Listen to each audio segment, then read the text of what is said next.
Salut tout le monde, j'espère que vous allez bien et bienvenue dans cette nouvelle vidéo. Donc on est maintenant rendu en début 2026 et je me suis dit quoi de mieux pour commencer l'année que de vous présenter une vidéo de mon analyse complète sur les marchés boursiers. Donc je vais vous montrer exactement où est-ce qu'on est rendu en ce moment sur les marchés, qu'est-ce qui va être important à surveiller et je vais également vous présenter à la fin de la vidéo les différents scénarios que j'envisage pour cette année et comment les marchés peuvent évoluer. Donc ça va être une vidéo avec énormément de valeur où ce que je vais littéralement tout vous partager de A à Z. Donc pour ceux qui me connaissent peut-être pas, ça fait aujourd'hui plus que 10 ans que je fais du trading, donc 7 ans à temps plein.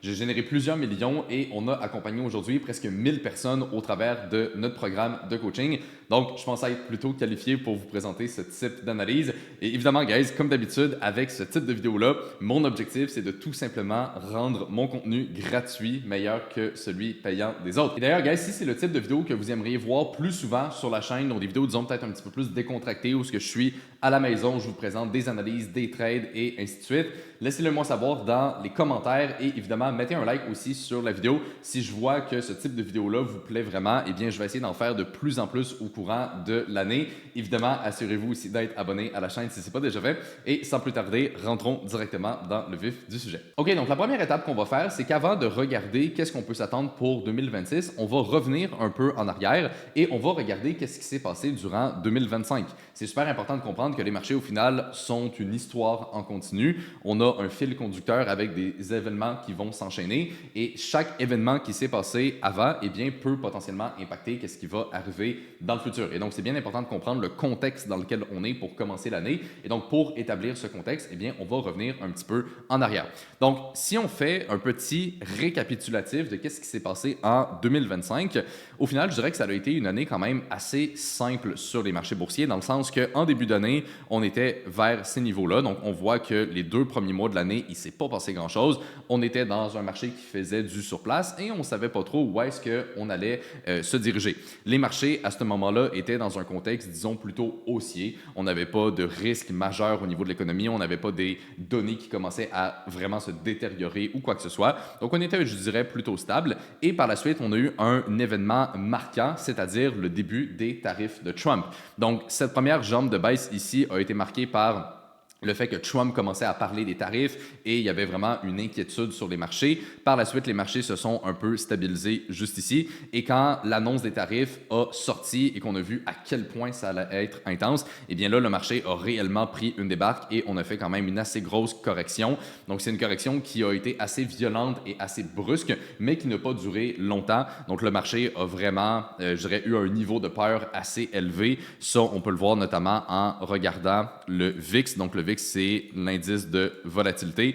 Et on voit qu'avec l'annonce des tarifs de Trump, on était monté très, très haut en termes de volatilité. Donc, souvent, c'est quelque chose qui nous montre que le marché a beaucoup de peur, il y a beaucoup d'inquiétude. Et donc, c'est ça qui a créé la correction qu'on a eue en 2025. Et pour revenir sur les marchés en eux-mêmes, eh bien, une fois qu'on est arrivé vers ces niveaux-là ici, on voit qu'on s'est stabilisé, on a fait un point bas. Le marché, je pense, a grandement surestimé l'importance que les tarifs avaient, dans le sens qu'au final, quand on regarde les données économiques, et ça, je vais vous le montrer dans un instant, on voit que les tarifs n'ont pas réellement impacté l'économie en soi de manière extrêmement négative ou quoi que ce soit. Donc, le marché a vraiment surestimé l'importance que ça avait. Et une fois que l'euphorie s'est un peu calmée et que les gens ont commencé à réfléchir de manière un petit peu plus rationnelle, eh bien, c'est là que les marchés ont commencé à remonter. On a également eu beaucoup de hype alentour de l'intelligence artificielle, donc beaucoup de signes de croissance de ça et d'anticipation à une forte croissance. Il faut comprendre que les marchés sont toujours ce qu'on appelle forward-looking, c'est-à-dire que les marchés vont toujours bouger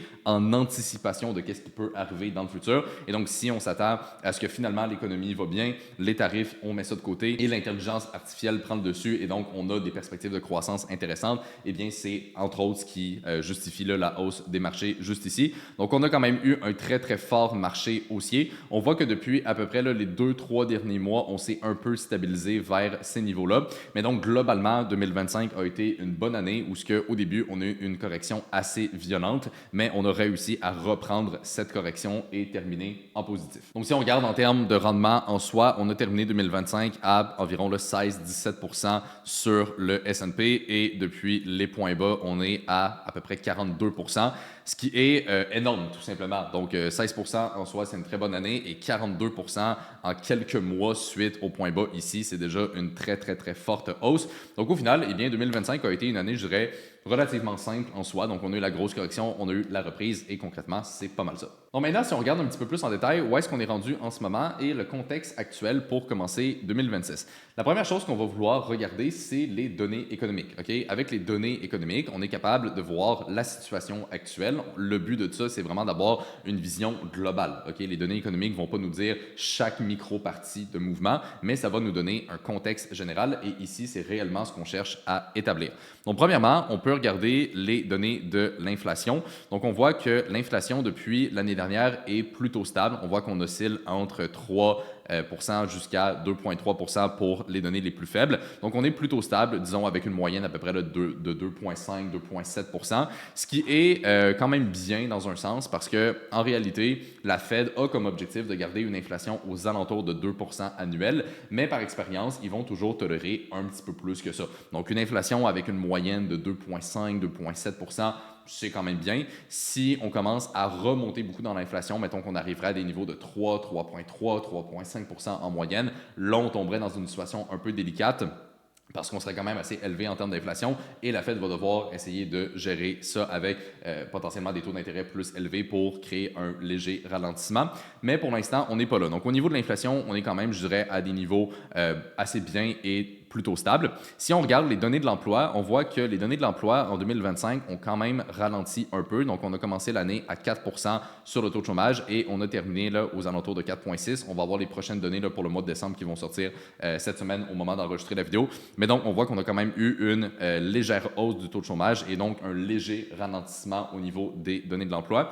Point très important par contre à comprendre ici, c'est qu'on est quand même encore dans une situation où les données de l'emploi sont plutôt fortes. Okay? Donc, si on regarde ça comme ça, on se dit, ça va pas très bien, les données de l'emploi ont ralenti. Mais si on regarde un graphique un petit peu plus long terme, eh bien, on va se rendre compte que même à 4,6 pour le taux de chômage, eh bien, ça reste quand même globalement plutôt faible. Et en règle générale, l'objectif de la Banque centrale, c'est de maintenir un taux de chômage en dessous de 5 Donc, tant et aussi longtemps qu'on est en dessous de ça, eh bien, globalement, on est encore plutôt bien positionné là, pour le marché de l'emploi. Donc, même à 4,6, et même si ça l'a augmenté récemment, ça reste que, globalement, les données d'emploi ont, oui, un peu ralenti, mais restent quand même plutôt bonnes en général. Les dernières données que j'aime beaucoup regarder, c'est ce qu'on appelle les PMIs. Donc, ici, j'ai le ISM Manufacturing PMI et le ISM Services PMI. En bref, c'est des données qui vont nous montrer en avance, normalement, c'est 6 à 12 mois d'avance, la santé de l'économie. Ça va se faire ressentir dans le secteur manufacturier et au niveau des services. Et concrètement, la façon que la donnée fonctionne, c'est plutôt simple. C'est une donnée qui va osciller aux alentours de 50. Donc, on voit qu'on va soit être au-dessus ou en dessous de 50. Et lorsqu'on est au-dessus de 50 et en montant, c'est qu'on a une belle croissance économique. Si on est en dessous de 50, c'est qu'on a un léger ralentissement. Évidemment, le niveau en soi est important aussi. C'est-à-dire que si on arrive dans des niveaux, par exemple, 58, 60, 65 et ainsi de suite, on est très, très, très fort. Et si on descend vers 40, par exemple, et moins, là, on est très faible. Donc, évidemment, c'est quand même nuancé. Et donc, si on regarde le Manufacturing PMI, on voit que depuis l'année dernière, on est quand même plutôt stable. On voit qu'on oscille aux alentours, mettons, de 48, 49. C'est légèrement en dessous de 50. Donc, on voit qu'on a un petit ralentissement au niveau du secteur manufacturier. Mais comme j'ai dit, donc, c'est extrêmement faible en termes de ralentissement. C'est-à-dire qu'on est très, très proche de 50. Donc, c'est vraiment loin d'être dramatique. Surtout qu'au niveau des services, on voit que depuis un an, on va osciller aux alentours à peu près de 51, 52. Donc, on est un petit peu au-dessus de 50. Et point important également à considérer, c'est qu'au niveau de l'économie américaine, et ici je précise, mais toute la vidéo va être basée sur l'économie américaine, ça reste aujourd'hui encore le pays le plus important pour ce qui est des marchés financiers. Les services vont représenter 60% de l'économie américaine, tandis que le secteur manufacturier, c'est seulement 40%. Donc, dans la balance, le côté des services va toujours pencher un petit peu plus que le manufacturing. Et donc, on voit qu'en ce moment, eh bien, le manufacturing est un peu en dessous de 50. Donc, on le voit ici. Et les services sont un petit peu au-dessus de 50. Donc, si on fait une généralisation de ça, on pourrait dire que en général, l'économie est quand même plutôt neutre parce qu'on est vraiment proche de 50 dans les deux cas. Peut-être légèrement positif avec les services qui sont un petit peu plus forts que le manufacturing et qui penchent donc un petit peu plus dans la balance. Donc, si on essaie maintenant de faire un compte-rendu de toutes ces données-là, on voit que l'inflation est quand même sous contrôle. Les données de l'emploi ont ralenti un peu, mais c'est loin d'être problématique. Et les PMI sont plutôt neutres. Et donc, tout ça fait en sorte que l'économie américaine en ce moment, basée sur les données qu'on a, on pourrait dire que c'est plutôt neutre, peut-être avec un léger enclin vers le positif, mais on n'est pas dans une énorme croissance et on n'est pas non plus dans un ralentissement. Donc, on est plutôt neutre avec peut-être un petit peu de positif. Donc, globalement, je dirais que les marchés basés là-dessus seraient encore haussiers. Maintenant, évidemment, ça peut changer beaucoup en courant d'année. On s'entend ici, c'est qu'est-ce qu'on a actuellement. Mais donc, si on fait un résumé de ça, on est plutôt neutre/positif. Un autre point qui est extrêmement important à regarder pour notre analyse de la macro, c'est qu'est-ce qu'on peut s'attendre de la Fed et des taux d'intérêt. Donc, en ce moment, on est dans une situation où ce que la Fed ont commencé à baisser les taux d'intérêt. Donc, ça, on peut le voir notamment juste ici. Donc, on voit que la Fed avait augmenté les taux d'intérêt au courant de 2022-2023. La raison à ça, c'était tout simplement que l'inflation avait énormément monté suite à la pandémie qu'on avait eue en 2020. Et pour contrôler l'inflation, la Fed avait augmenté les taux d'intérêt. Le fait d'augmenter les taux d'intérêt, c'est quelque chose qui vient à ralentir l'économie parce que le plus que les taux d'intérêt sont élevés, le plus que ça va coûter cher pour avoir des emprunts, des hypothèques et ainsi de suite. Et donc, le fait d'augmenter les taux d'intérêt, ça vient à mettre une pression à la baisse sur l'économie et c'est ce que la Fed voulait pour justement faire ralentir l'inflation. Au final, ils ont réussi à faire ça et donc l'inflation a bien redescendu dans les 2-3 dernières années et maintenant que ça c'est fait, eh bien là, la Fed peut commencer à baisser les taux d'intérêt. Donc on voit que la Fed a déjà commencé son cycle de baisse et donc là, la question c'est jusqu'à où ils vont aller et à quel point ils vont être capables de baisser les taux d'intérêt. Donc c'est un point qui est extrêmement important parce que si la Fed, par exemple, décide de baisser énormément les taux d'intérêt, eh bien en soi, c'est quelque chose qui viendrait stimuler l'économie et ça pourrait être interprété de façon positive pour les marchés. À l'inverse, si la Fed décide de ne pas baisser davantage les taux d'intérêt en 2026, eh bien peut-être que là, à terme, ça pourrait créer un certain ralentissement supplémentaire et donc peut-être que le marché pourrait interpréter ça de manière négative. Donc, c'est super important de comprendre en général où est-ce qu'on s'en va en termes de taux d'intérêt et concrètement, c'est quoi la vision de la Fed. Et donc, pour ça, on peut regarder ce qu'on appelle le Fed Watch Tool. Okay? Donc, c'est un outil qui nous montre essentiellement les probabilités des attentes au niveau des taux d'intérêt. Donc, ça, c'est un outil qui est super intéressant que j'utilise beaucoup dans mon trading. Et ce qu'on peut faire pour avoir une vision de l'année, eh bien, on peut aller sur le dernier meeting de la Fed qui va être le 9 décembre 2026 et on peut voir donc la probabilité de où est-ce que les taux d'intérêt vont se situer. On voit qu'en ce moment, on est entre 3,50 et 3,75 et on voit qu'on a des attentes qui vont soit nous donner une coupure, deux coupures ou peut-être trois coupures de taux d'intérêt. Donc en ce moment, le marché est, disons, réparti entre principalement là, 2 ou 3 coupures pour ce qui est des taux d'intérêt. Et donc là, la question, ça va être de voir, bon, ben, est-ce qu'on va avoir 2 coupures? Est-ce qu'on va avoir 3 coupures? Est-ce qu'on va en avoir seulement une? Est-ce qu'on n'en aura pas? Ou à l'inverse, est-ce qu'on va en avoir beaucoup plus? Ça, je dirais, c'est quelque chose qui est presque impossible à déterminer en ce moment sur une échelle de temps aussi longue que ça. C'est-à-dire que c'est quelque chose qui va évoluer selon les données économiques et selon les marchés. Donc, en réalité, il n'y a pas vraiment de façon de savoir exactement qu'est-ce que la Fed va faire, mais ça va être l'un des points les plus importants à surveiller. Donc, si par exemple les données de l'emploi continuent de ralentir, eh bien là, la Fed va vouloir baisser les taux d'intérêt davantage pour aider le marché de l'emploi. À l'inverse, un autre scénario, par exemple, pourrait être que si l'inflation commence à remonter, eh bien peut-être que là, la Fed va vouloir rester prudente et ne pas trop baisser les taux d'intérêt pour s'assurer que l'inflation ne va pas justement trop remonter et donc de surstimuler l'économie.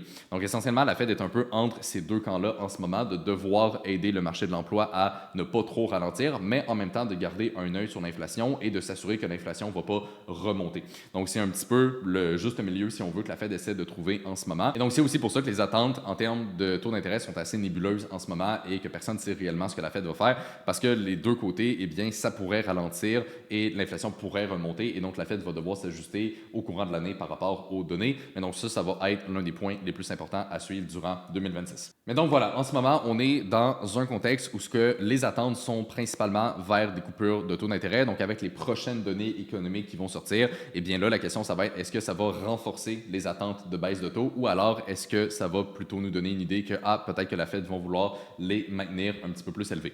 Donc, ça va être l'un des points les plus importants, comme j'ai dit, à surveiller. Sinon, un autre aspect aussi qu'on peut considérer, c'est ce qu'on appelle la saisonnalité. Je vous avais déjà fait une vidéo en entier sur comment utiliser la saisonnalité il y a plusieurs mois, mais en bref, la saisonnalité, c'est tout simplement un outil qui va nous montrer qu'à certaines périodes de l'année, il va y avoir des mouvements de marché plus probables que d'autres.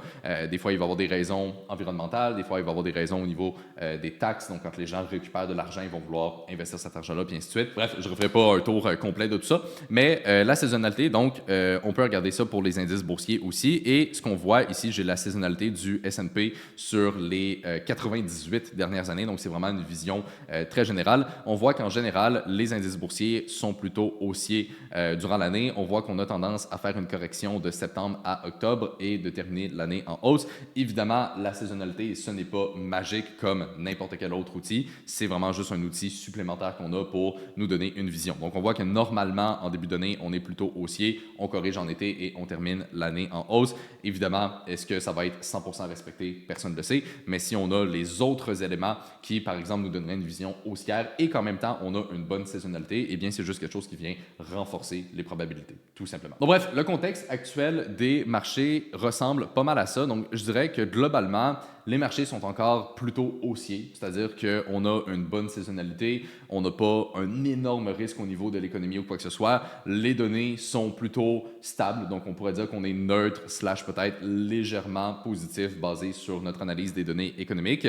Donc, globalement, un peu comme je disais tantôt, je n'ai pas une vision qui est extrêmement haussière où ce que ça y est, on a une grosse croissance puis on va monter, mais on est quand même globalement dans un contexte qui est plutôt positif. Donc, essentiellement, d'un point de vue purement macro, c'est à peu près là qu'on en est pour le début de l'année. Sinon, quelques points également à mentionner qui sont importants et à faire attention, donc que vous allez pouvoir garder un œil dessus durant 2026. Le premier, c'est que depuis les points bas qu'on avait ici là, en avril 2025, eh bien, on voit que le marché a été extrêmement haussier et on n'a pas vraiment eu de correction significative. C'est-à-dire qu'on a eu peut-être une correction un petit peu plus grosse juste ici, mais sinon, on voit que le marché a été haussier globalement là, durant plusieurs mois avec des légères corrections, mais vraiment rien de très notable. Et donc, le risque à ça, c'est que éventuellement, si le marché continue de monter et devient de plus en plus étiré, eh bien, on pourrait potentiellement voir une prise de profit et le début d'une plus grosse correction.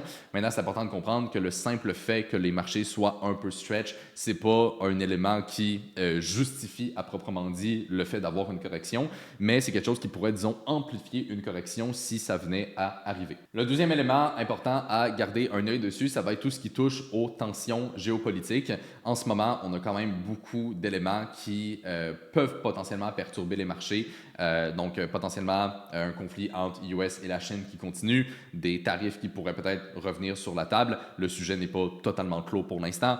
La Chine qui pourrait envahir Taïwan. Bref, il y a énormément de points qu'on pourrait mentionner là-dessus. En général, par expérience, tout ce qui touche à la géopolitique, souvent, ça peut créer de la peur, ça peut créer des corrections assez brusques, mais ce n'est pas quelque chose qui change le contexte macro. Donc, c'est bien important de comprendre qu'on a tout ce qui est un contexte, on va dire, général, et on a à côté des risques qui peuvent, oui, impacter le marché, mais peut-être sur un horizon un petit peu plus court terme. Souvent, la géopolitique, ça va plus être dans cet horizon-là, à moins que ça vienne à vraiment accentuer puis qu'on ait un énorme conflit mondial. Là, évidemment, ça serait autre chose, mais dans la majorité des cas, tous ces éléments géopolitiques, ça peut créer des corrections assez brutales sur le marché, mais c'est pas quelque chose qui va changer la direction de fond. Donc ça, c'est juste une petite nuance à garder en tête. Et sinon, je dirais le dernier point qui va être important à garder en tête, c'est les évaluations des entreprises, c'est-à-dire que le marché est quand même assez surévalué en termes de valorisation. Si on regarde tout ce qui est PE ratio et tout ça, on ne rentrera pas ici dans tous ces détails-là, c'est un peu inutile, mais c'est juste important de comprendre qu'en général, les marchés sont un petit peu surévalués et ça, concrètement, ce que ça peut amener, c'est une déception au niveau des résultats. Donc, quand une entreprise va sortir ses résultats, par exemple, ses earnings, eh bien, si les attentes du marché sont extrêmement élevées, ce qui est le cas présentement, notamment avec tout l'enthousiasme qu'on a avec l'intelligence artificielle, eh bien, même si les données de l'entreprise donc sont bonnes, eh bien, le marché pourrait être déçu de ça. Ça serait peut-être peut-être pas assez bon et des fois, c'est des choses qui peuvent amener des corrections. On avait vu ça là, fin 2025, notamment sur Palantir et Nvidia, par exemple. Donc, bref, c'est un autre risque, disons, à garder un œil dessus, tout simplement. Et donc, les trois éléments que je viens de vous mentionner, ça va être par le fait même les éléments les plus importants à surveiller pour le début d'année, c'est-à-dire les données économiques, tout ce qui touche à la géopolitique et le sentiment du marché, notamment relié à l'intelligence artificielle. Donc, globalement, on en est pas mal là pour début 2026. Maintenant, si on regarde les marchés d'un point de vue technique, donc avec les graphiques, eh bien, on voit que depuis la pandémie qu'on avait eue en 2020, on voit que le marché est dans une belle tendance haussière. On peut identifier cette tendance avec notamment une trendline juste ici qui a quand même plutôt bien été respectée. Et cette trendline-là, on peut même venir la cloner et la mettre juste ici à son extrémité. Donc, on voit qu'on a un canal haussier. Et on voit que justement, eh bien, dans les derniers mois, on a commencé à buter là-dessus. Maintenant, comme j'ai dit, point de vue technique, c'est qu'on a eu cette correction-là en 2025. Depuis ce point bas, on a monté pas mal sans cesse. On a ralenti un peu là, depuis 2-3 mois, mais on est quand même encore en hausse. Et donc là, la question à se poser, ça va être, bon, ben, qu'est-ce qui va arriver vers ces niveaux-là ici? Est-ce que, par exemple, on va commencer à briser la clone trendline, de briser le petit range qu'on a créé dans les 2-3 derniers mois et avoir du momentum? Donc ça, c'est un scénario possible. Est-ce qu'à l'inverse, on va manquer de momentum et on va rester dans le range? Donc peut-être revenir, par exemple, ici et commencer une correction. Donc ça, c'est tous des éléments qui vont être importants à surveiller. Un autre point aussi, et ça, je l'ai mentionné rapidement tantôt, c'est que depuis les points bas ici, on n'a pas vraiment eu de correction notable. C'est-à-dire que si, par exemple, on vient tracer un Fibonacci pour mesurer tout le mouvement haussier qu'on a présentement, eh bien, on voit qu'on n'a jamais retesté les niveaux de Fib, on n'a même pas retesté le 50, le 100 ou le 200 moving average. Et historiquement parlant, même dans des marchés haussiers qui sont assez forts, eh bien, c'est des moving average qui vont souvent quand même être testés. Donc, on le voit ici, dans tout ce marché-là, on voit que les moving average en général étaient quand même testés souvent. Même chose ici, même chose ici. Donc là, on voit qu'on n'a jamais retesté encore ces moving average. Donc, est-ce que ça serait possible d'avoir une correction peut-être un petit peu plus profonde pour peut-être revenir chercher, là, par exemple, ces niveaux-là ici avant de remonter? Eh bien, ça, en soi, c'est également un scénario, je pense, là, qui peut arriver. Évidemment, il va falloir qu'on ait une raison pour cette correction-là. Le marché ne va pas corriger de 10, 15, 20% pour absolument aucune raison. Mais si ça venait à arriver, eh bien, le fait qu'on n'a pas eu ce type de correction-là depuis plusieurs mois, c'est quelque chose qui pourrait, un peu comme j'expliquais tantôt, renforcer le fait que ça pourrait arriver. Donc bref, comme on peut voir, guys, niveau technique, c'est quand même plutôt simple et honnêtement, ça n'a pas vraiment besoin d'être plus compliqué que ça. Souvent, le monde va se compliquer la vie beaucoup trop par rapport à l'analyse technique. Ils vont penser qu'il y a des niveaux magiques qui doivent forcément être atteints, tout ça. La réalité est que non, OK. Le technique, c'est important, mais c'est un outil parmi tant d'autres. Donc, il faut juste garder ça dans son contexte et faire attention de ne pas surévaluer les marchés basés sur le technique, par exemple. Mais donc, maintenant que tout ça est dit, là, je vais vous présenter des scénarios un petit peu plus précis de potentiellement qu'est-ce qui pourrait arriver. Avant de vous présenter ces scénarios-là, il y a quelques précisions par contre que je veux faire là-dessus. Donc, premièrement, je tiens à préciser que tout ce que je vous montre à l'instant, ce n'est pas des conseils financiers. OK? Donc, c'est une vidéo à but éducatif pour vous présenter comment je réfléchis, comment je fais des idées de trade, mais ce n'est pas des conseils ou quoi que ce soit. Donc, évidemment, faites vos propres recherches et prenez vos propres décisions. Le but de la vidéo est vraiment 100% éducatif. Deuxième point que je voulais mentionner aussi, les différents scénarios que je vais vous présenter à l'instant, ce pas des scénarios qui ont pour vocation d'être extrêmement précis dans le sens de prévoir à proprement dit les mouvements de marché. Ce que je veux dire par rapport à ça, donc, c'est que le but ici, c'est oui d'être capable de faire différents scénarios, mais ces scénarios-là vont inévitablement évoluer au courant de l'année selon les données économiques et les différents événements qui vont se produire. Donc, le but des scénarios ici, c'est plus de vous montrer comment je réfléchis, comment je vais prendre l'information que je viens de vous présenter et comment, avec cette information-là, on peut créer des branches de comment l'histoire peut évoluer. Et après ça, selon l'évolution réelle des données, eh bien là, on va être capable de s'ajuster en fonction de ça au fil du temps. Donc, évidemment, les scénarios qu'on va voir à l'instant, c'est des scénarios qu'on peut avoir dans l'état actuel des choses, mais c'est certain que ça va changer dans les prochaines semaines, les prochains mois, et c'est tout à fait normal. Le travail d'un trader, c'est de justement être capable de s'adapter aux conditions de marché au fur et à mesure. Et c'est aussi pour ça, justement, que c'est important d'avoir plusieurs scénarios en tête parce que les marchés ont évidemment toujours plusieurs possibilités de comment ça peut évoluer. Et le problème d'avoir seulement un scénario, par exemple, c'est que si ça n'arrive pas, eh bien, souvent les gens vont être surpris et ça va créer des émotions, ça va créer des décisions peut-être irrationnelles. Donc, personnellement, dans mon trading, c'est l'une des choses que je fais. J'ai toujours différentes idées en tête qui viennent pas forcément se contredire, mais qui viennent se mouler ensemble. Et donc, selon l'évolution des choses, eh bien, je vais être capable de m'ajuster par rapport à ça. Et donc, ça fait que je ne vais jamais vraiment être surpris ou quoi que ce soit des marchés. OK, donc le premier scénario que j'envisage pour 2026, c'est tout simplement un monde dans lequel les données de l'emploi pourraient continuer de ralentir un peu, mais pas trop. Et cette nuance-là est extrêmement importante parce que si les données de l'emploi ralentissent seulement un peu, eh bien ça va permettre à la Fed de couper les taux d'intérêt. Et si on ne tombe pas dans un gros ralentissement économique, eh bien le fait de baisser les taux d'intérêt va être un élément positif pour les marchés boursiers parce qu'on va tomber dans une situation où les données de l'emploi sont, oui, un peu au ralenti, mais loin d'être catastrophiques, mais on va être dans une situation avec des taux d'intérêt beaucoup plus faibles. Et donc, les marchés devraient normalement apprécier ce type de développement. Et donc, graphiquement parlant, l'une des façons que ça pourrait être représenté, ça serait tout simplement d'avoir un marché qui,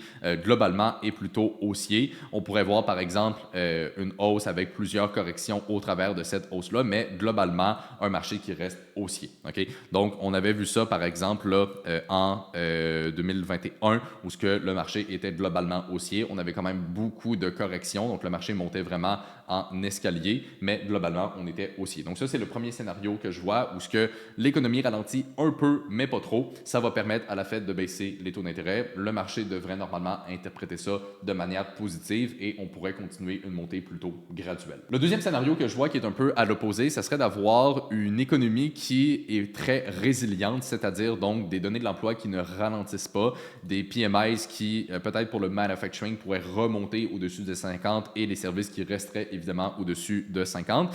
Et si on tombe donc dans une économie qui est très très forte, peut-être qu'on pourrait voir également l'inflation remonter un peu. Et donc si on tombe dans une situation comme ça, normalement ce qui arriverait, ça serait que la Fed ne baisserait pas les taux d'intérêt ou du moins vraiment pas autant qu'attendu. Et donc ça pourrait potentiellement être un aspect plus neutre pour le marché. Pourquoi est-ce que ça serait plus neutre? Eh bien tout simplement parce que si la Fed n'est pas capable de baisser les taux d'intérêt, oui en soi, ça serait probablement parce que les données seraient fortes, donc en soi c'est bien d'un côté. Et donc le problème c'est que ça pourrait potentiellement amener un plus gros ralentissement à terme. Et donc, c'est pour ça que le marché, selon moi, dans un scénario comme ça, serait peut-être un petit peu plus neutre. Il y aurait peut-être une certaine peur que le marché est tellement fort que la Fed va devoir maintenir les taux d'intérêt élevés, peut-être même les remonter, et le marché pourrait potentiellement interpréter ça même de manière un peu plus négative. Donc, ça pourrait peut-être donner un marché qui fait un peu plus de surplace. Peut-être qu'on pourrait, par exemple, revenir dans le range ici, on pourrait peut-être même baisser un petit peu plus bas, on pourrait peut-être remonter, et au final, eh bien, on pourrait peut-être avoir une année où il ne se passe pas grand-chose et que le marché fait plus de surplace. C'est quelque chose qui est totalement possible. Je sais qu'il y a beaucoup de gens qui, basés sur les dernières années, pensent que le marché fait juste monter, mais en réalité, si on étudie un petit peu plus l'histoire, on va voir qu'il y a énormément de moments dans l'histoire où le marché ne fait pas grand-chose, on est plus en surplace et c'est quelque chose qui est tout à fait plausible aussi. Et je pense qu'un scénario comme ça pourrait potentiellement amener ce type de mouvement-là. Scénario numéro 3, ça serait de voir le marché de l'emploi ralentir beaucoup. Donc là, on est dans une situation un petit peu plus extrême que le premier scénario. Donc, on pourrait potentiellement dépasser le niveau des 5% sur le taux de chômage et peut-être commencer à monter beaucoup plus. Si on tombe dans un ralentissement économique, ça pourrait amener la Fed à baisser les taux d'intérêt.